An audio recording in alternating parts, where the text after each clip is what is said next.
Subjects में। And आज हमारा एक नया टॉपिक स्टार्ट हो रहा है, दैट इज़ बजट। इससे पहले हम 5 ईयर प्लानिंग देख चुके हैं, जीडीपी मतलब नेशनल इनकम देख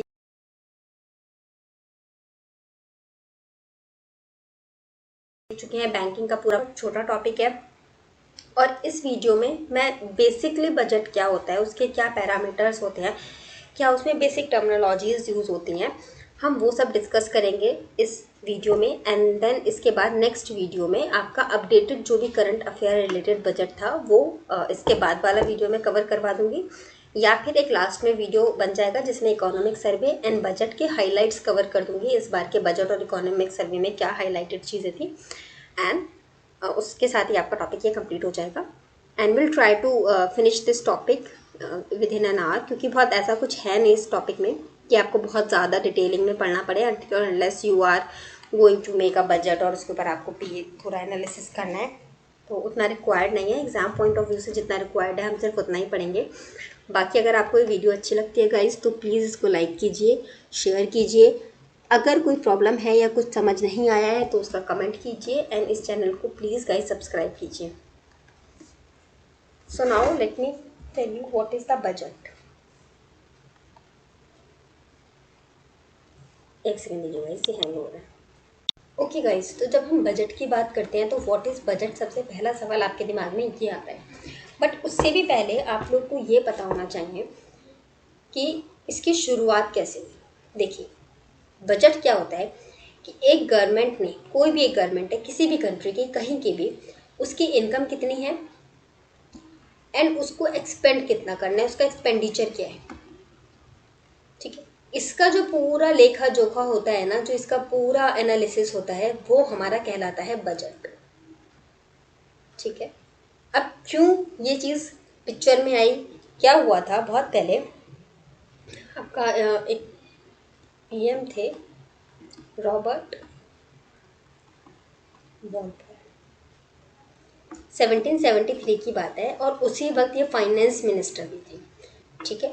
तो इस सिचुएशन में ऑफ यूके, ठीक है, ब्रिटिश कंट्रीज के, तो रॉबर्ट वॉलपॉल जो थे वो पीएम भी थे और फाइनेंस मिनिस्टर भी थे। तो अब आप देखिए, आपके पास कोई भी चीज़ होगी तो आप उसमें एक प्लानिंग करेंगे ना। हमने 5 ईयर प्लान में देखा था कि हमारे पास इतना पैसा है, सुबह 100 रुपये यहाँ खर्च करना है, यहाँ खर्च करना है, फिर 100 रुपये भी हमारे पास कहाँ से आएंगे, हमारी सैलरी आएगी या जो भी प्रोसीजर होगा। तो इस तरह का इन्होंने क्या किया इस टाइम पे अपने टेन्योर में, एक पूरा एक दस्तावेज, आप पोर्टफोलियो कह सकते हो, एक रिकॉर्ड इन्होंने एक सबमिट किया या रिकॉर्ड बनाया, जिसमें इन्होंने क्या लिखा कि इनकी गवर्नमेंट को टोटल इनकम कितनी होती है और इनकी गवर्नमेंट को एक्सपेंडिचर कितना करना होता है, मतलब कहाँ कहाँ खर्च करना है, हेल्थ पे खर्च करना है, एजुकेशन पे खर्च करना है, इंफ्रा पे खर्च करना है, कहाँ और कितना खर्च करना है, इस चीज़ के बारे में इन्होंने एक पूरा रिकॉर्ड बनाया और उसको फिर प्रेजेंट किया था एक लेदर बैग में, जिसको बजट कहा जाता था, और उसको ट्रांसफॉर्म करके वर्ड बना आपका बजट,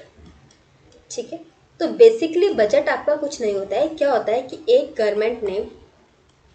गवर्नमेंट का जितना भी इनकम एंड एक्सपेंडिचर है, ठीक है, इस पूरे को हम क्या कहते हैं, बजट, ठीक है। तो अब इम्पॉर्टेंट चीज़ आपको इस स्लाइड में से क्या याद करने की है कि आपका फर्स्ट बजट जो है वो कब आया था, तो दैट वाज इन 1773, ठीक है, bye home, by Robert Walpole.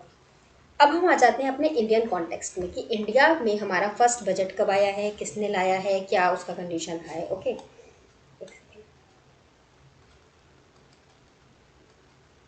एक सेकंड। ब्रिटिश या वर्ल्ड के कॉन्टेक्स्ट में देख लिया कि फर्स्ट बजट कब आया था आपका, 1773 में। अब अगर हम इंडियन कॉन्टेक्स्ट में इस चीज़ को देखते हैं तो इंडिया में क्या हुआ था, 1860 के टाइम पे आपके फर्स्ट बजट जो है वो प्रेजेंट किया गया था, और उस वक्त आपके वॉइस रॉय हुआ करते थे, अगर आपने हिस्ट्री पढ़ी होगी तो। एंड इस ड्यूरेशन के टाइम पर हमारे जो वॉइस रॉय थे वो थे लॉर्ड कैनिंग, ठीक है। सो दिस इज द थिंग कि आपका जो फर्स्ट इंडियन बजट था उस वक्त वॉइस रॉय कौन था, लॉर्ड कैनिंग। दूसरा इंपॉर्टेंट चीज़, ये किसने प्रेजेंट किया था, ठीक है, प्रेजेंटेड बाय हूम। तो देखो, उस वक्त इंडियन का तो बहुत ज़्यादा रोल था नहीं, और पैसे वैसे की चीज़ में तो बिल्कुल भी रोल नहीं था, वो तो बिल्कुल एंड तक भी नहीं था, पैसे एडमिनिस्ट्रेशन इन चीज़ों में। Lower jobs, lower profile jobs ही इंडियंस को दी जाती थी, ऐसे जिसमें आपका पैसों का लेन देन और ये सब चीज़ों का रिकॉर्ड रहता था, वो चीज़ें इंडियंस को नहीं दी जाती थी ताकि उनको कुछ पता ही ना चल पाए। तो ये किया गया था बाय जेम्स विल्सन। ठीक है, अब जेम्स विल्सन ने आपका फर्स्ट जो है बजट प्रेजेंट किया है। First Indian budget was presented by James Wilson. तो इसीलिए हम क्या कहते हैं इनको फादर ऑफ इंडियन बजट। अब देखो फर्स्ट टाइम कोई कुछ करता है तो उसको कुछ स्पेशल अलग से रिकॉग्नाइजेशन दिया जाता है। तो फादर ऑफ इंडियन बजट किसको दिया जाता है, हमारा जेम्स विल्सन को। इसके अलावा एक दूसरी बहुत इंपॉर्टेंट चीज़ कि first budget of independent India, मतलब आज़ादी के बाद जो आपका पहला बजट प्रेजेंट हुआ था वो किसने किया था, तो ये प्रेजेंट किया था आपका, अगर किसी को पता है तो जल्दी से कमेंट बॉक्स में लिख दो, बाय R.K. शत्रुघ्न चेत्री। ठीक है, तो ही वॉज द पर्सन जिन्होंने first budget of independent India का प्रेजेंट किया था। Obviously at that time the PM was Jawaharlal Nehru. तो इन्होंने जो था आपका फर्स्ट बजट इंडिया का प्रेजेंट किया था।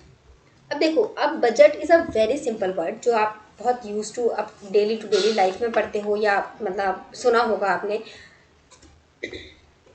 मगर आप कभी भी अगर कोई गवर्नमेंट रिकॉर्ड देखोगे तो वहाँ पर बजट के बजाय जो वर्ड यूज होता है that is annual financial report. Okay, अब क्यों ये वर्ड यूज होता है instead of budget. Annual financial report कुछ नहीं है, आपका जो बजट होता है उसे ही हम एनुअल फाइनेंशियल रिपोर्ट कहते हैं। सॉरी, पर क्यों कहते हैं हम इसको एनुअल फाइनेंशियल रिपोर्ट, हम बजट के साथ ही हमने कंटिन्यू क्यों नहीं किया। तो इसका रीज़न ये है कि जो हमारा कॉन्स्टिट्यूशन है, कॉन्स्टिट्यूशन ऑफ इंडिया जो है, वो जब फ्रेम हुआ था उस वक्त जो लोग थे जिन्होंने फ्रेम किया था, उन्होंने इसको, क्या होता है ये एक तरह से आपका पूरा ईयर का, एक ईयर का जितना भी आपका फाइनेंस में आपने जितना भी कमाया और आपने जो भी खर्च किया, आपका इनकम और आपका एक्सपेंडिचर, इंसान दो ही चीज़ करता है ना पैसे के मामले में, कमाता है पहला, दूसरा खर्च करता है उसको।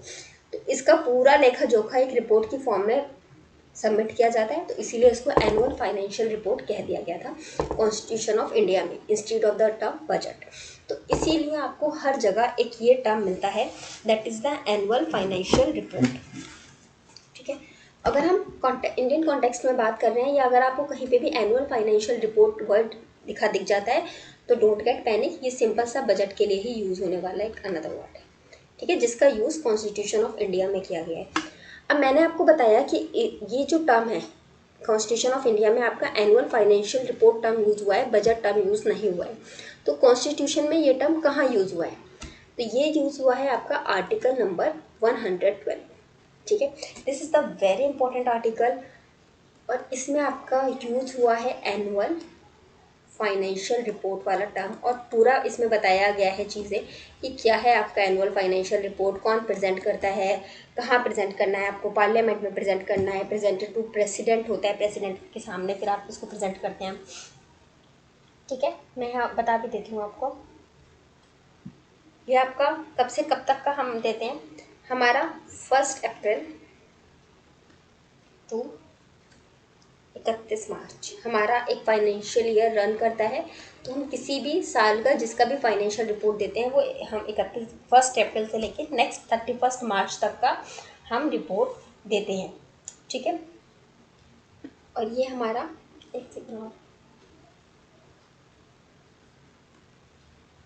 और ये हमारा कहाँ प्रेजेंट होता है, पार्लियामेंट में, जहाँ पे आपका लोकसभा, राज्यसभा, प्रेसिडेंट तीनों लोग होते, तीनों जो होते हैं ना, पता है ना पार्लियामेंट क्या होता है। अगर नहीं पता है तो पॉलिटी जब पढ़ाऊंगी तो उसमें कवर करूंगी, अभी इसमें पढ़ाना शुरू कर दूंगी तो बहुत लंबा खिंच जाएगा। तो पार्लियामेंट में आपका ये प्रेजेंट किया जाता है और आर्टिकल नंबर 112 में कॉन्स्टिट्यूशन में इसका जिक्र है। ये बहुत इंपॉर्टेंट लाइन है, ये पूछी जाती है। एनुअल फाइनेंशियल रिपोर्ट आपका आर्टिकल नंबर 112, मतलब आर्टिकल नंबर कौन से में बताया गया है, या फिर आपसे पूछा जा सकता है बहुत सिंपल क्वेश्चन कि बजट के बारे में कॉन्स्टिट्यूशन ऑफ इंडिया में कहा गया है या नहीं कहा गया है, मतलब एनुअल फाइनेंशियल रिपोर्ट के बारे में। तो अगर अब आपको पता है कौन से आर्टिकल में कहा गया है तो आप लगाएंगे डेफिनेटली कि हाँ इसकी बात की गई है। अब अगर हम बात करते हैं एनुअल फाइनेंशियल रिपोर्ट की, मैं एनुअल फाइनेंशियल रिपोर्ट ही टर्म यूज़ करूँगी ताकि आप लोगों के दिमाग में वर्ड सेट हो जाए। ठीक है, ठीक है।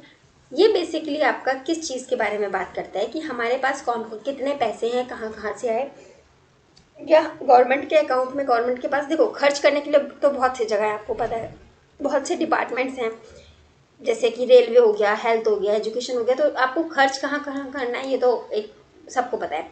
इनकम कैसे होती है ये भी ज़्यादातर लोगों को पता है कि टैक्स से होती है, लोन से होती है, इन सब चीज़ों से इनकम होती है आपकी।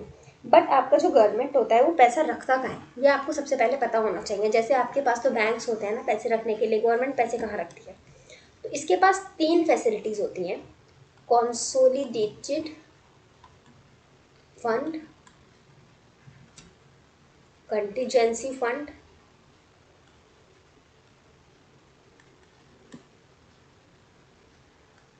ठीक है, एंड पब्लिक अकाउंट।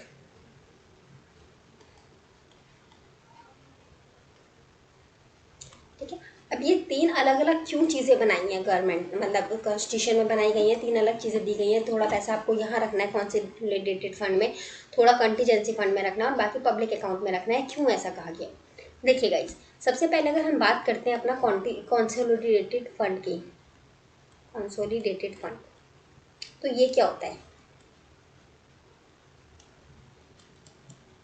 ठीक है, अगर आप आर्टिकल्स के हिसाब से देखेंगे तो इसका जिक्र मिलता है आपको आर्टिकल नंबर 114 के आई गेस पार्ट 3 में मिलता है। ठीक है, तो बाकी वो ये इतना इंपॉर्टेंट नहीं है, बस मैंने एक्स्ट्रा में लिख दिया था यहाँ पे। बाकी आपका कंसोलिडेटेड फंड क्या होता है? ये है बेसिकली आपका जितना भी रेवेन्यू गवर्नमेंट कलेक्ट करती है ना, डिफरेंट सोर्सेज से रेवेन्यू कलेक्टेड बाय गवर्नमेंट, ठीक है, जितना भी रेवेन्यू हुआ, लोन उसके पास आया गवर्नमेंट के पास, या जितना भी गवर्नमेंट के पास पैसे आए ना, वो सब वो कहाँ रखती है? कंसोलिडेटेड फंड में। मैक्सिमम जो उसका अमाउंट है वो कंसोलिडेटेड फंड में ही रहता है। इसका क्या यूज़ होता है कि इसका जितना भी एक्सपेंडिचर है ना, all the expenditure of government, जितने भी गवर्नमेंट का खर्च एक्सपेंडिचर है, जितने भी खर्चे हैं, चाहे वो आपकी सैलरीज होती हैं, आपने कई बार पढ़ा होगा, अगर आपने पीएम प्रेसिडेंट का पढ़ा है पॉलिटी में, तो salaries on the consolidated fund. ठीक है, तो आपके जितने भी गवर्नमेंट के एक्सपेंडिचर हैं, चाहे वो इंफ्रास्ट्रक्चर में गवर्नमेंट को कहीं खर्च करना है, हेल्थ में, एजुकेशन में, या सैलरीज में खर्च करना है, जिस भी चीज़ में खर्च करना है, जितने भी एक्सपेंडिचर्स हैं गवर्नमेंट के, वो आपके किसके ऊपर बेस इनकर्ड होते हैं? कंसोलिडेटेड फंड में। मतलब वो सारे पैसे अपने कंसोलिडेटेड फंड से निकालेगी और अपना खर्चा करेगी गवर्नमेंट, जितने भी उसको खर्चे हैं। ठीक है, तो इसके लिए आपका कंसोलिडेटेड फंड है। अब आप देखिए, अगर सारे के सारे खर्चे कंसोलिडेटेड फंड से ही हो रहे हैं तो ऑब्वियस सी बात है इसमें ज़्यादा अमाउंट रखा जाता होगा। और अब आपके दिमाग में क्वेश्चन आ रहा होगा कि अगर सारे खर्चे इससे ही हो रहे हैं तो हमारे बाकी 2 को बनाने का नीड क्या है? तो देखो, सबसे एक तो इम्पॉर्टेंट चीज़ कि कंसोलिडेटेड फंड में से आपको अमाउंट विड्रॉ करने के लिए, निकालने के लिए पार्लियामेंट की परमिशन होती है। ठीक है, पार्लियामेंट में आपको अपना जो भी पैसे के नीड है वो आपको पुट करना पड़ता है और उसके अकॉर्डिंग पार्लियामेंट उस पर डिसीजन लेता है कि हम कर सकते हैं कि नहीं दे सकते हैं, एंड देन आपको कंसोलिडेटेड फंड में से पैसे मिलते हैं। सपोज हेल्थ मिनिस्ट्री जाके बोल दे कि मुझे 100 करोड़ के रुपए चाहिए, तो ऐसा नहीं है उसे उठाया और दे दिया। पार्लियामेंट बैठेगा, उसके ऊपर डिस्कशन होगा, प्रॉपर चीज़ें देखी जाएंगी, सारे मिनिस्टर्स बैठेंगे, एंड देन पैसा दिया जाएगा, या जितना भी गवर्नमेंट के पास है पैसा उसके अकॉर्डिंग पैसे दिए जाएंगे, या देने हैं नहीं देने वो बात की बात है। तो कंसोलिडेटेड फंड में से पैसे निकालने के लिए आपको हमेशा पार्लियामेंट का परमिशन का नीड होता है। ठीक है, अब सपोज अगर ऐसी सिचुएशन आ जाए, जैसे अभी कोविड का टाइम था, पार्लियामेंट नहीं, जब कोविड-19 स्टार्टिंग में आया था तो उस वक्त आपने देखा कि पार्लियामेंट हमारी नहीं बैठ पाई, मीटिंग नहीं हो पाई, अभी भी नहीं हो रही है, फिर भी अब तो ई मीटिंग्स वगैरह का प्रोविजन आ रहा है, ई पार्लियामेंट वगैरह का। बट कोविड-19 के स्टार्टिंग में चीज़ें इतनी ख़राब थी जब कोविड-19 आया था कि कहीं कोई मीटिंग नहीं हो पाई और आपको बिल्कुल अर्जेंट बेसिस पे पैसे चाहिए थे, या फिर अगर सपोज कहीं कुछ भी डिजास्टर आ जाता है, ठीक है, जहाँ पे आपको अर्जेंट बेसिस पे फंड चाहिए और इतना टाइम ही नहीं है कि आप पार्लियामेंट बैठाएं, डिस्कशन करें, बहुत अर्जेंट बेसिस पे आपको फंड चाहिए, तो इसके लिए आपका बनता है कॉन्टीजेंसी फंड। अगर आपका एमरजेंसी कंडीशंस के लिए कुछ विड्रॉ करना होता है, ठीक है, तो वहाँ उसके लिए आपका बनाया जाता है कॉन्टीजेंसी फंड। और इसके लिए आपको किसकी परमिशन होती है? आपको सिर्फ एक प्रेसिडेंट की परमिशन चाहिए होती है, ठीक है, for any of the withdrawal. अब देखो सपोज अगर कहीं पे भी अर्थक्वेक आ गया अचानक से और वहाँ पर एकदम से नीड है आपको 50 करोड़ की, लोगों को राहत पहुँचाने के लिए, खाना पहुँचाने के लिए, लोग जो फंस गए हैं उनको निकालने के लिए, क्योंकि हेलीकॉप्टर्स लगेंगे, उसमें फ्यूल चाहिए होगा, तो इस सब के लिए सपोज आपको इमरजेंसी में 50 करोड़ रुपए चाहिए। अब आप पार्लियामेंट के लिए आपको क्या करना होगा, आप ऐसा नहीं ना पार्लियामेंट अचानक से आके बैठ जाएगा, एक सेशंस होते हैं पार्लियामेंट के, 4 बार मिलता है साल में। सपोज अगर इमरजेंसी बेसिस पर आपको पार्लियामेंट को बिठाना भी पड़ता है तो आपको एक नोटिस निकालना पड़ेगा, सबके पास वो नोटिस जाएगा, मेल जो भी जिस भी प्रोसेस से जाएगा। सपोज आप वो भी बहुत फास्ट कर देते हैं, आप ईमेल के थ्रू भेज देते हैं और सारे मिनिस्टर्स ईमेल को चेक भी कर लेते हैं, फिर भी वो अपने घर से लेकर पार्लियामेंट तक आएंगे, ठीक है, उसमें कुछ तो टाइम जाएगा। कोई बहुत दूर रहता है, सपोज फ्लाइट से आ भी गया, फिर भी 2-4 घंटे जाएंगे। फिर उसके ऊपर सबसे मेन चीज़ है डिस्कशन होगा, कोई एग्री करेगा, कोई नहीं एग्री करेगा, कोई कहेगा अमाउंट बढ़ा दो, कोई कहेगा अमाउंट कम कर दो, तो इसमें बहुत टाइम वेस्ट हो जाएगा। और यहाँ पर क्या है, लोग फंसे हैं, उनको बहुत अर्जेंटली निकालना है, दे हैव सेकेंड्स, मतलब सेकेंड्स में लोगों की जान चली जाती है। तो वहाँ पर आप इतना लंबा प्रोसीजर नहीं फॉलो कर सकते। आप जल्दी से क्या करेंगे, कॉन्टीजेंसी फंड को अप्रोच करा जाएगा। बाकी इसका प्रॉपर क्या तरीका होता है कि headed by the council of minister, sorry parliament which is headed by the council of minister which is headed by the prime minister। so किस तरह से वो चीज़ें वर्क करती हैं वो I will let you know once we are doing these things in the polity, क्योंकि polity में डेप्थ में पढ़ने का टॉपिक है, अभी ये इसका ओवरव्यू ही ठीक है, ठीक है। तो प्रेसिडेंट, तो अब आपको इमरजेंसी में नीड पड़ी तो आप क्या करेंगे, सीधा कॉन्टीजेंसी फंड के लिए अप्रोच करेंगे, अपना जो भी आपका रिपोर्ट फाइल है, जितना भी आपको पैसे चाहिए वो आप सीधा प्रेसिडेंट को देंगे, प्रेसिडेंट उसको अप्रूव करेगा और आपको पैसे मिल जाएंगे। सो this is the contingency fund, okay. फिर तीसरा होता है public fund, public account. Public account basically क्या है ना आपका, ये एक तरह से आप बैंक बोल सकते हो, बैंक ऑफ गवर्नमेंट, ठीक है। इसमें सपोज क्या होता है कि आपके जो प्रोविडेंट फंड्स होते हैं, ठीक है, या गवर्नमेंट की कुछ हमारे सेविंग्स हैं, जो छोटे छोटे कलेक्शंस किए गवर्नमेंट ने कहीं से किसी तरह से, वो उसकी सेविंग्स हो गई, या कुछ अदर डिपॉजिट्स अगर किसी ने कुछ करे हुए हैं गवर्नमेंट के पास, तो वो सब चीज़ें गवर्नमेंट कहाँ रखती है, पब्लिक अकाउंट में रखती है। अब पब्लिक अकाउंट के ओनर कोई नहीं है, ठीक है, इसका ओनर गवर्नमेंट भी नहीं है। जैसे अगर आप बात करेंगे कॉन्टीजेंसी फंड में आपको प्रेसिडेंट का अप्रूवल चाहिए होता है, हालांकि ओनर तो कोई किसी चीज़ का नहीं होता है, बट एक कह सकते हो कि जो बहुत मेन रिस्पॉन्सिबल इंसान हो गया, तो वो ना तो गवर्नमेंट रहता है आपका, ना ही आपके जिन लोगों के पीएफ फंड इसमें है या सेविंग्स इसमें है वो लोग होते हैं। ये एक नॉर्मल पब्लिक डीलिंग के लिए अकाउंट है, पब्लिक उस चीज़ के लिए, इसके लिए बहुत सी स्कीम्स जो गवर्नमेंट लाती है वो सब स्कीम जो होती हैं वो फंडेड की जाती हैं पब्लिक अकाउंट के थ्रू। एक बहुत फेमस स्कीम अगर आपको पता होगा, प्राइमरी एजुकेशन में एक स्कीम चलती है, मिड डे मील स्कीम। अगर आप लोग अवेयर होंगे, मिड डे मील जो होता है आपका लंच होता है वो स्कूल की तरफ से प्रोवाइड किया जाता है गवर्नमेंट स्कूल्स में। तो ये मिड डे मील स्कीम जो होता है ना, ये आपका इसी पब्लिक अकाउंट के ही थ्रू फंडेड होता है, ठीक है। So these are the important 3 accounts जहाँ पर गवर्नमेंट अपना पैसा रखती है, एंड देन उसको खर्च कैसे करना है उसके लिए पूरा पार्लियामेंट में डिस्कशन होता है। आपका कंसोलिडेटेड फंड जो है, फर्स्ट वाला जो मैंने बताया था, जो भी आपका डिपार्टमेंट है वो अपना रेज करता है डॉक्यूमेंट कि मुझे इतना इतना पैसा चाहिए, एंड देन उसको डिस्कशन के बाद कितना भी पैसा, जितना भी पॉसिबल होता है गवर्नमेंट को देना, वो उतना उसको अलॉट कर देते हैं, ओके। अच्छा, अब कुछ इंपॉर्टेंट टर्मिनोलॉजीज़ हैं जो आपके बजट में यूज़ होती हैं। जैसे एक होता है रेवेन्यू बजट। रेवेन्यू बजट आपका कुछ नहीं होता है, बस बेसिकली ये इस पूरा इस तरह का एक आपका रिपोर्ट, क्या आप कह सकते हो रिकॉर्ड होता है आपका, कि आपने वाया रेवेन्यू कितना कलेक्ट किया। रेवेन्यू आपने अलग अलग सोर्सेज से, आपके जो टैक्स हो गए, टैक्स रेवेन्यू हो गए, या कोई और अदर तरीके के रेवेन्यूज़ हो गए, तो उसके थ्रू आपने जितना भी कलेक्ट किया, this is all the revenue budget. Similarly एक और टर्म होता है कैपिटल बजट। अब ये ना इंपॉर्टेंट टर्म्स हैं, मैं सिर्फ इसलिए बता रही हूँ क्योंकि डायरेक्टली पूछ ले जाते हैं कई बार एग्जाम में। कैपिटल बजट क्या होता है, ये इसका पूरा रिकॉर्ड होता है कि आपकी कैपिटल का कितना रिसिप्ट्स आपके आई, क्या पेमेंट आपको करना है या क्या पेमेंट आपने करा, ठीक है, या मतलब पेमेंट कितना आया गवर्नमेंट के पास, कितना लोन रेज हुआ है गवर्नमेंट के द्वारा, ठीक है। तो इन सब चीज़ों का जो रहता है वो रिकॉर्ड रहता है कैपिटल बजट में। इसके अलावा एक बहुत important term, demand of grants, ये इंपॉर्टेंट चीज़ है। डिमांड ऑफ ग्रांट्स क्या होता है? देखो, अभी मैंने आपको बताया था कि आपका कोई भी डिपार्टमेंट होता है वो अपना एनालिसिस करेगा, ठीक है, उसको क्या काम करना है, ठीक है, उसके लिए उसको कितने पैसे की ज़रूरत है, वो प्रॉपर एनालिसिस करके उसकी रिपोर्ट प्रेजेंट करता है पार्लियामेंट में कि भाई, एग्जाम्पल के तौर पर आप ले लीजिए, हेल्थ अगर डिपार्टमेंट है, ठीक है, उसने पूरा एनालिसिस किया कि ऑक्सीजन की बहुत ज़्यादा कमी है, ऑक्सीजन नहीं है हॉस्पिटल्स के पास, बेड्स प्रॉपर नहीं है, प्रॉपर मेडिकल फैसिलिटीज़ नहीं है, वैक्सीन्स नहीं है, मेडिसिन्स नहीं है, और इसके लिए उसको कम से कम भी तो 1,000 करोड़ रुपए लगेंगे इस देश में अभी as of now.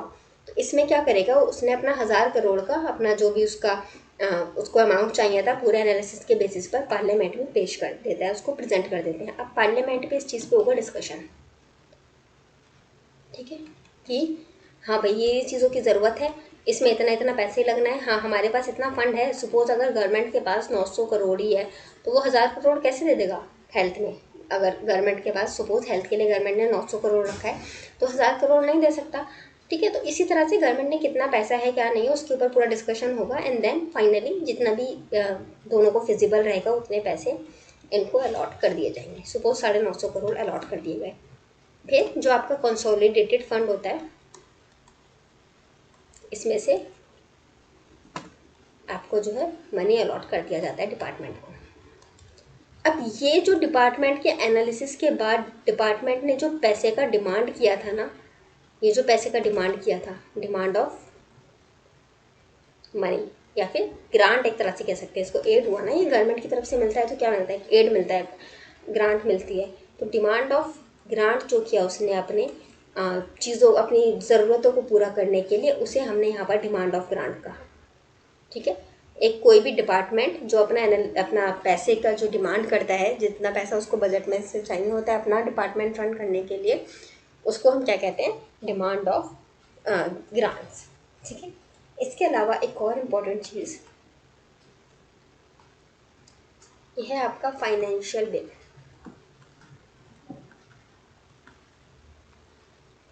Financial bill क्या होता है आपका, जैसे आपका एनुअल फाइनेंशियल स्टेटमेंट पार्लियामेंट में दिया जाता है, जिसको हम बजट भी कहते हैं, इसी तरह से आपका फाइनेंस बिल भी जो होता है वो भी प्रेजेंट किया जाता है, और इसका जिक्र मिलता है हमें आर्टिकल 110 में, ठीक है। इसको आप मनी बिल भी कहते हैं। एग्जाम में कई बार क्वेश्चन आता है आपका, पॉलिटी में पूछा जाता है ज़्यादातर कि मनी बिल आपका कौन से आर्टिकल में आता है, तो आर्टिकल नंबर 110। आर्टिकल नंबर 110 का जो पार्ट ए है ना, आर्टिकल नंबर 110 का 1 का पार्ट ए जो है वो आपका फाइनेंस बिल के बारे में बताता है, ठीक है। 3 तरह के फाइनेंस बिल होते हैं, उतना डेप्थ की अभी ज़रूरत नहीं है, तो जितना नीड है मैं सिर्फ उतना आपको बता देती हूँ, ठीक है। तो आपका फाइनेंस बिल आपका जो है प्रेजेंट किया जाता है, जिसमें आपका पूरा आपको डिटेल में चीज़ें बताई होती हैं कि भाई इतना मनी आपका यहाँ रिक्वायरमेंट है, ऐसे रिक्वायरमेंट है, इस तरह से इस पूरे जो चीज़ें होती हैं वो आपका फाइनेंस बिल में आता है कि कितने पैसे की ज़रूरत है, कहाँ ज़रूरत है, कितना आपके पास मनी है, all those things are covered under this finance bill, okay. इसके अलावा एक और चीज़ बहुत इंपॉर्टेंट जो प्रेजेंट होता है, that is the economic survey. ये क्या होता है, एक तरह का सर्वे किया जाता है आपका फाइनेंस डिपार्टमेंट की तरफ से। जैसे आपका 5 ईयर प्लान होता था ना, 5 ईयर प्लान जैसे जब लॉन्च होता था आपका, तो उसके पहले पूरा एनालिसिस होता था कि हम कहाँ पीछे रह गए, हमारा क्या हुआ, क्या नहीं, क्या रह गया। तो इस तरह से आप समझ लीजिए कि एक पूरा एनालिसिस होता है पूरा सर्वे की तरह से, कि आपका कौन सा डिपार्टमेंट कौन सी चीज़ पर आपने ग्रोथ करी, कितना ग्रोथ करा, कितना परसेंट, कहाँ ग्रोथ नहीं करा, कहाँ डाउनफॉल हुआ, कितना परसेंट गिरा। तो इसका प्रॉपर जो एनालिसिस मिलता है ना आपको, वो इकोनॉमिक सर्वे में मिलता है, और इसके बेसिस पर ही आपका बजट जो है वो तैयार होता है, ठीक है, कि हमारे पास अभी कितना पैसा है और हमारे कौन से डिपार्टमेंट में हमें और ज़्यादा पैसा लगाने की ज़रूरत है, ठीक है। तो आपके साथ में ही चीज़ें होती हैं। बाकी इकोनॉमिक सर्वे मैंने आपको बताया, और बजट के इस साल का 2021 वाला जो था, इसका जो इंपॉर्टेंट पॉइंट्स आपके एग्जाम पॉइंट ऑफ व्यू से इंपॉर्टेंट होंगे वो मैं आपको एक सेपरेट वीडियो में कवर करा दूँगी, ठीक है। अब एक सेकंड इसको इरेज कर दूँ।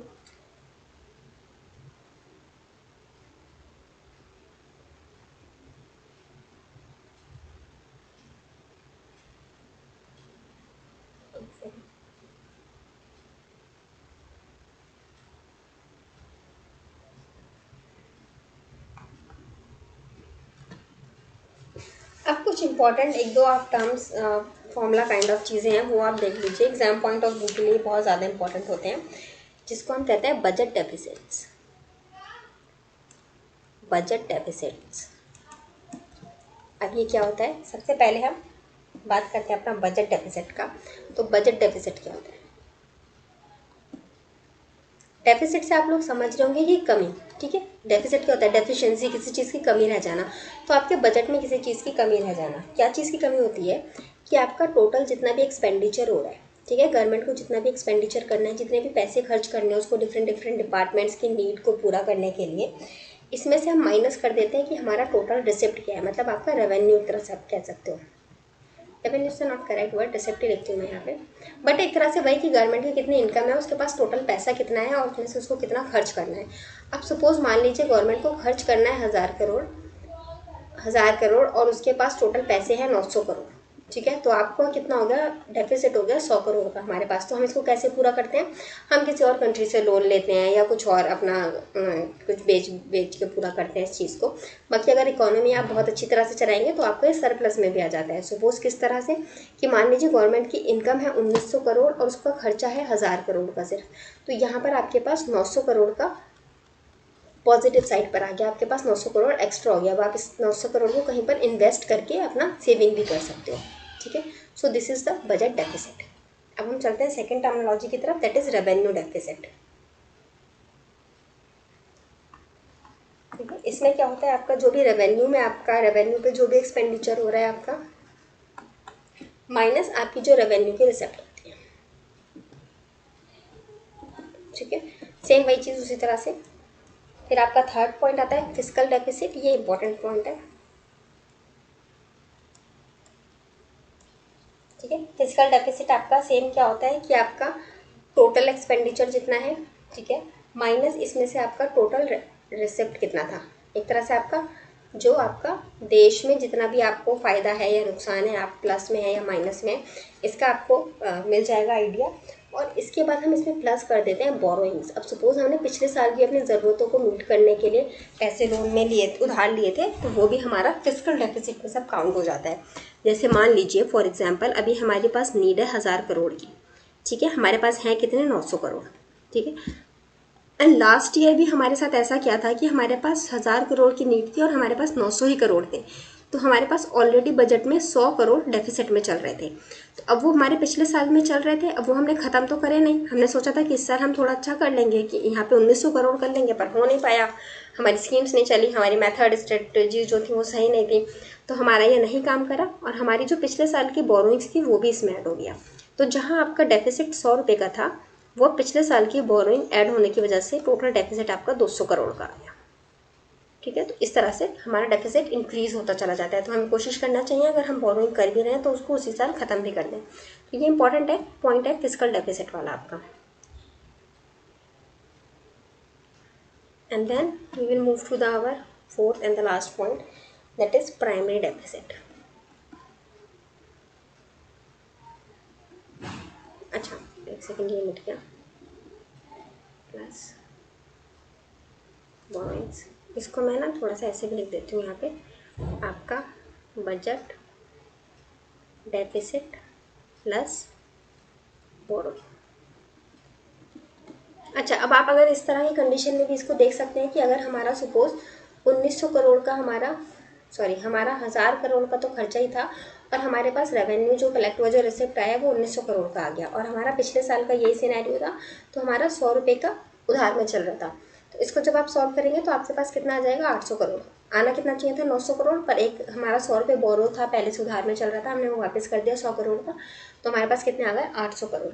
तो अभी 800 करोड़ का हम सरप्लस में, इसको हम कहीं भी इन्वेस्ट कर सकते हैं, ठीक है। तो सेम चीज़ कि आपका क्या है ईयर का सिचुएशन उस साल का एंड कितना आपका पहले का बोरो है, उसके हिसाब से आपका डिसाइड हो जाता है। अब हम बात करते हैं अपना प्राइमरी डेफिसिट का। तो प्राइमरी डेफिसिट में आपका क्या होता है कि आपका सेम जो आपका फिस्कल डेफिसिट था, ये वाला बोरोइंग वाला सब लगा के,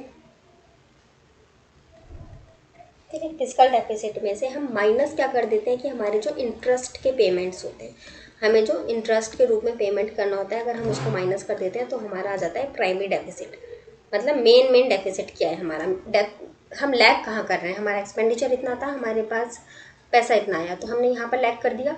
फिर हमारा पिछले साल का बोरोइंग था जिसको हम कवर नहीं कर पाए, तो हमने यहाँ लैग कर दिया। इंटरेस्ट तो हमारा एक अलग पेमेंट हो गया ना। तो मेन हमारा जो प्राइमरी डेफिसिट था वो था हमारा फिजिकल डेफिसिट में से अगर हम इंटरेस्ट ऑफ पेमेंट है उसको माइनस कर दें तो ठीक है। क्योंकि सपोज बोरो अगर आपने करा है कहीं से, तो ऐसा नहीं है ना वो आपको 100 करोड़ बोरो दिया है तो वो आपसे 100 ही करोड़ वापस लेगा, कुछ नहीं तो कम से कम 110 करोड़ तो आपको वापस करना ही पड़ेगा।